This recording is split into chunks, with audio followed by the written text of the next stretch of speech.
Adding reference geometry in your model can allow you to create features and components that would otherwise be difficult to generate.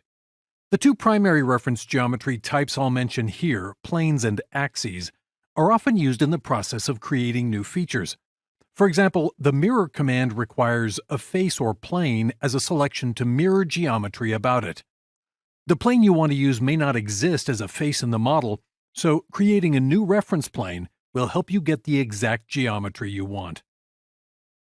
The linear pattern and circular pattern commands require using an axis or edge to replicate the geometry you selected. Having a custom axis or edge created as reference geometry can help you get the exact pattern type or direction you're looking for, as well as allowing you to create sketch relations and dimensions. Both planes and axes are both used to create the features themselves, but planes can also be used to set the end conditions of a feature, such as setting a stopping point for an extrude or a revolve. In this lesson, I'll discuss some of these scenarios that you'd want to create these reference geometry types in xDesign, and I'll show you the different ways you can make selections to generate a plane or axis in your model. There are two types of reference geometry I'll discuss in this video: planes and axes. Reference planes are often added when there's additional geometry needed to create a feature. For instance, when using the mirror command, the feature requires a face or plane about which to mirror the selected geometry. An existing face may not be present in the model, so creating a reference plane can accomplish this instead. Reference planes can also be used to serve as an end condition for a feature like an extrude or revolve, or for being the sketch plane on which custom sketches are created. This can be really useful when converting edges and existing geometry into the sketch, or projecting model geometry at a unique angle. More advanced features, such as sweeps and lofts, use multiple sketches that may require the creation of multiple reference planes. The plane command can be accessed from the Features tab of the Action bar, or by pressing the S key to bring up the shortcut menu where the command is included. There are multiple ways you can create a reference plane. The most straightforward way is to select an existing plane or face. And you can either make it coincident with the existing selection, or you can type in a distance value to offset it, which can go in either direction. Or if you want the plane to be set at a distance related to the model geometry, you can select a vertex as well, and the plane will go through that point and remain parallel to the first selection. I'll click the X here to clear all selections I made.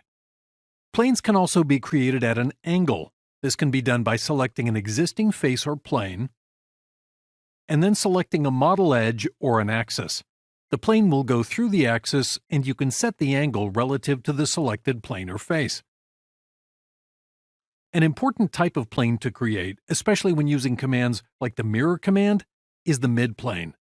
This is created by selecting two faces or planes that are parallel to one another. Once they're selected, the plane is automatically generated in between the two selections.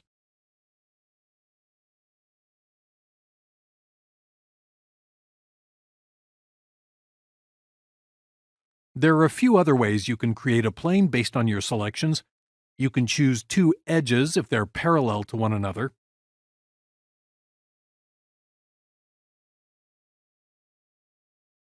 You can choose an axis and a point.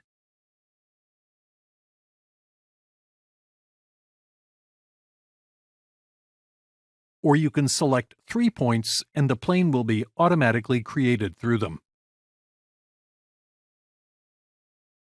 Now I want to discuss using axes as reference geometry.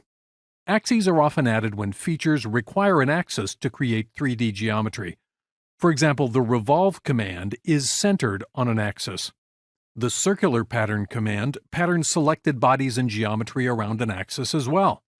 You can even use an axis as a way to mate components together in an assembly, especially when trying to make cylindrical shapes concentric and be able to slide in the same direction.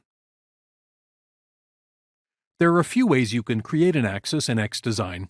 It's important to note that you can always use existing model edges as a reference axis, but if you need to create a new reference axis based on the geometry, You can either select an existing edge and use the endpoints to drag the length to make it more visible,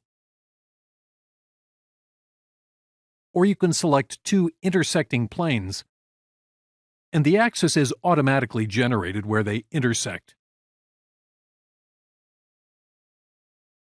Or you can select 2 points, and the axis will be generated so it passes directly through them.